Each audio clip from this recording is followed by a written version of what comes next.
Hello, Professor Travis here. This is a presentation about the punctuation skills you need in order to quote poetry effectively and correctly in your college level essay. Okay, here's a sample from a former student's essay. I'll give you a second just to read it while it's on the screen. I'm not going to read everything out loud. Okay, you notice here there's a colon, and the reason we use a colon there is that the lead-in to the quote would function grammatically on its own as a complete sentence. The word is used as follows, colon. Now, I like that he has a lead-in to his quotation. Sometimes students just put a quote all by itself in its own sentence, like kind of abruptly. That's called a dropped quotation. That's not effective. So I like that he has a lead-in to his quotation, and then a colon, that's correct.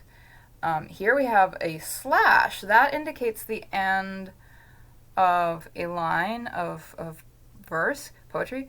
The line breaks in poetry really affect the structure and the meaning, so we always want to indicate them.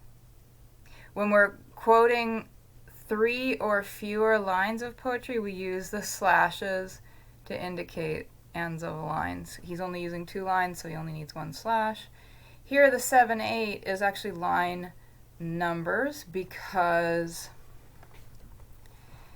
it's a short poem. When a poem is all on one page, page numbers are not really useful, so we actually use line numbers. And note here, the period is outside, it's after the in-text parenthetical citation.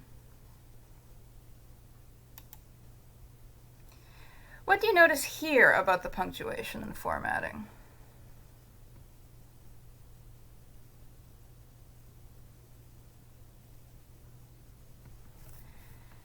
Again, we have a colon ahead of the quote, and it's for the same reason we saw in the last example.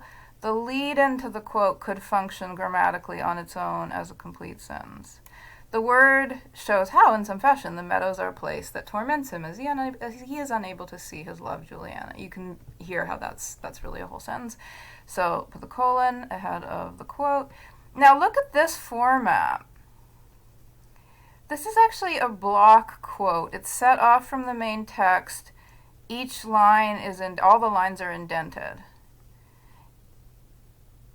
We use block quotation format with poetry if you're going over 3 lines of poetry. So once you get to a little bit more than 3 lines, or in this case 4 full lines or more, you set the quote off from your main text by indenting every line. And weirdly, I think this is a super weird rule, no quotation marks around a block quote.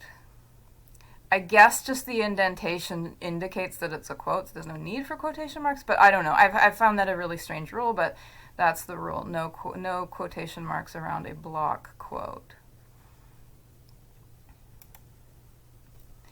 What do you notice about punctuation here?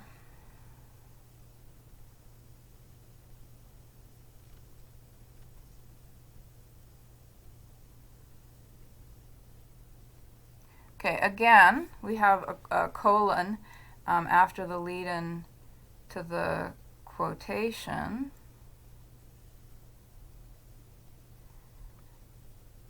Because again, it could function as, the lead-in could function grammatically as a complete sentence on its own. Within the second line of William Blake's poem, The Chimney Sweeper, from Songs of Experience, weep is used as onomatopoeia. Okay, that would function as a complete sentence, so we put a colon. This quote is only 1 line of poetry, so there's no need for a slash, and there's definitely no need to set it off from your main text as a block quote. And then here, this is a line number and period outside the parenthetical documentation. Okay, why is there no colon before the quote here? Well, that's because in this case, the lead-in is not a complete sentence, it's completely fine to do this too. The wheelbarrow is, obviously that's not a complete sentence. So no colon there. Again, we have line numbers. Okay, and finally, in the first stanza of Sonnet 19, when I consider how my light is spent, Milton utilizes the word talent. Milton states that one talent, which is death to hide. Okay, here my point is I want to draw attention to the word states in the signal phrase, the lead-in to the quotation. It just doesn't work. Sometimes people seem to think that states is kind of like an all-purpose word, like says, but what follows is really, it's not a statement. He's not stating. I mean, there isn't even a main verb in that line.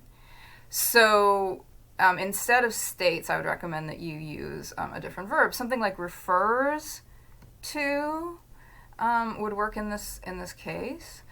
But yeah, don't use states every single time. Like, you have to really think about whether it actually works or not.